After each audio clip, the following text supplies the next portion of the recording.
Satellite coming down in 3, 2, 1. Go, go, go!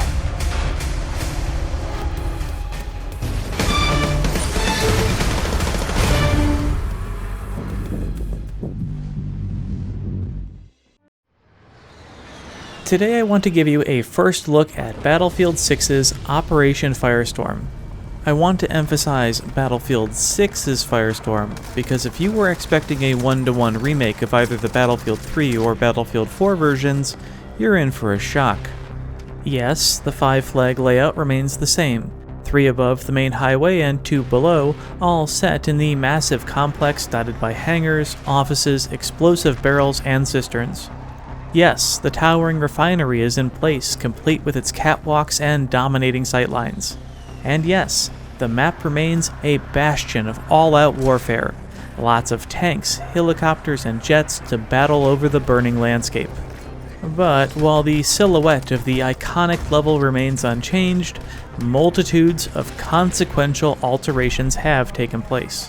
The landscape of Firestorm is markedly different from its predecessors, and in this I tepidly approve.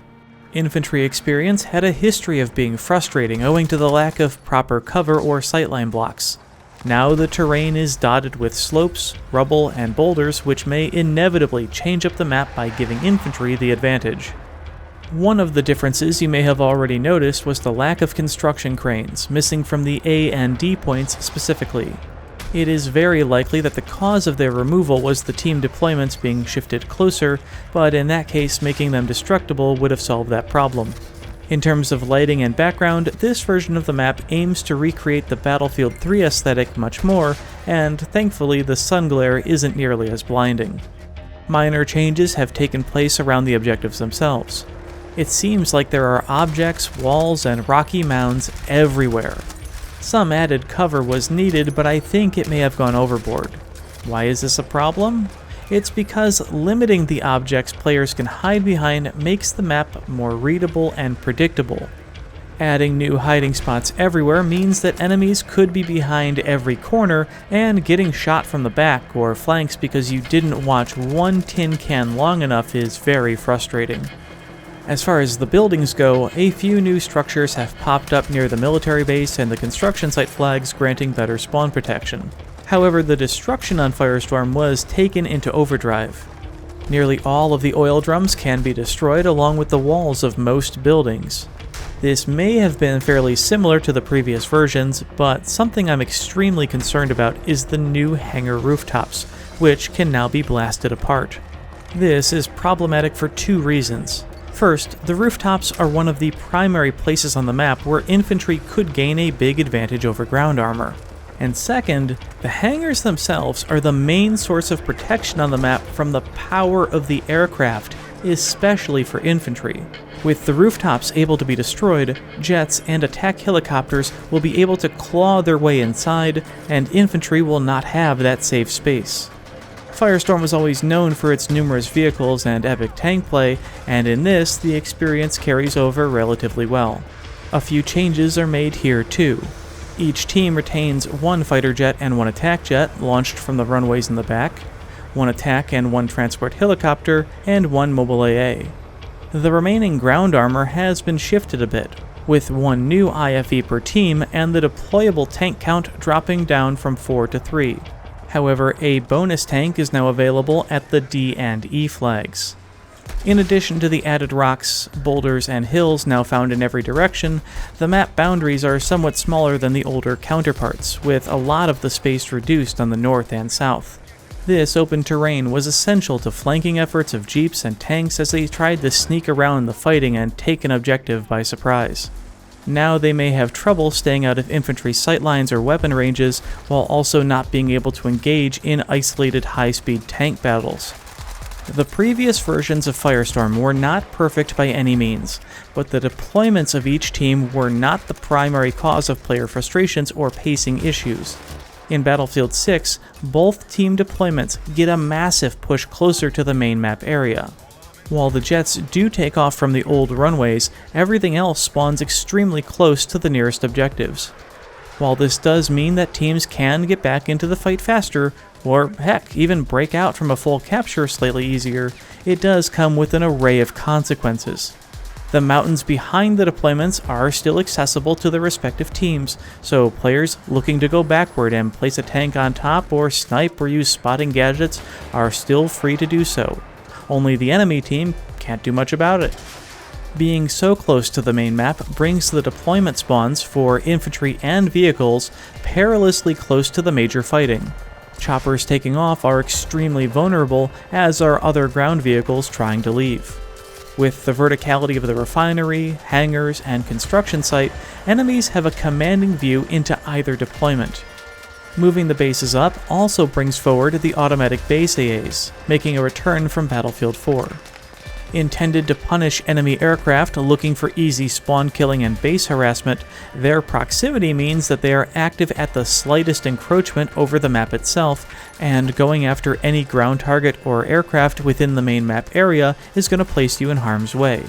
And in harm's way you may have to go, because the now smaller map scale means that there is a high chance of being locked onto by the enemy's mobile AA, or even their attack helicopter, either of which hasn't taken a step out of the deployment zone, but likely can reach all the way to the opposite headquarters. Interestingly, the new Escalation game mode pushes the initial bases of the map back into their old corners, and truthfully, this felt a hell of a lot better, especially with the new forward main bases acting as an extra objective. This game mode locks down sections of the map over time and forces the teams closer together for greater intensity. Vehicles become more abundant with each sector gained, so it's a bit like the control mode from 2042. There was constant action, and it really was a lot of fun. One of the newer experiences coming to Operation Firestorm is the breakthrough mode. Previously, only Rush was available in the versions from earlier titles.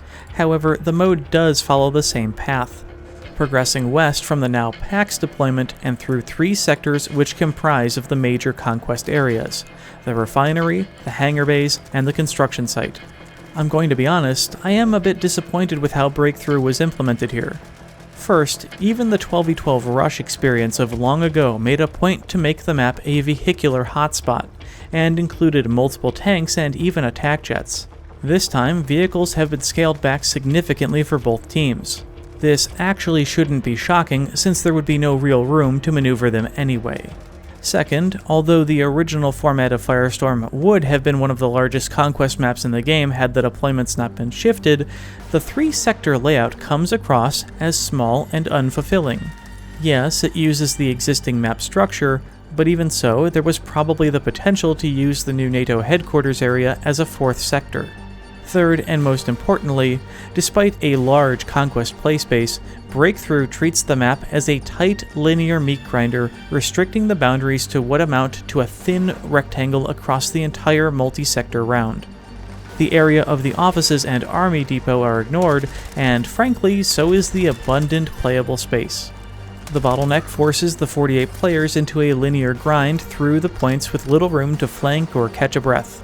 With a constricted breakthrough layout already found on Liberation Peak, I'm sure most players were hoping for an experience that was more open and vehicle-centric.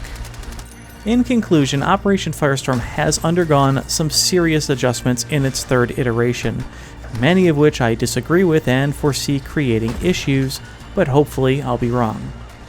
What I will say is that the map coming back is completely unexpected, and my experience with it was mostly enjoyable in the time I had during this event. It is difficult to speculate how it will be received by players both new and veteran given the updates, and it will be interesting to see how they affect the overall gameplay and balance. At the very least, the level will be fresh for all involved and provide an excellent case study to compare it to its predecessors. Despite breaking the mold and being the very first map remake launched with a flagship Battlefield title, all of the fun toys are still here, and between the explosions, destruction, and vehicular action, there is no doubt that Operation Firestorm will continue to be an epic sandbox environment, bringing insane Battlefield moments for years to come. With that, I hope you enjoyed this first look at Operation Firestorm in Battlefield 6. Let me know what you think of the map so far. Thanks again to EA and Battlefield Studios for allowing me to participate. I'm also happy to announce that I now have an EA creator code for you to use when purchasing any EA product, including Battlefield. If you enjoy my content and want to support my channel, enter the creator code GravityBF during the checkout process via the EA app or online store.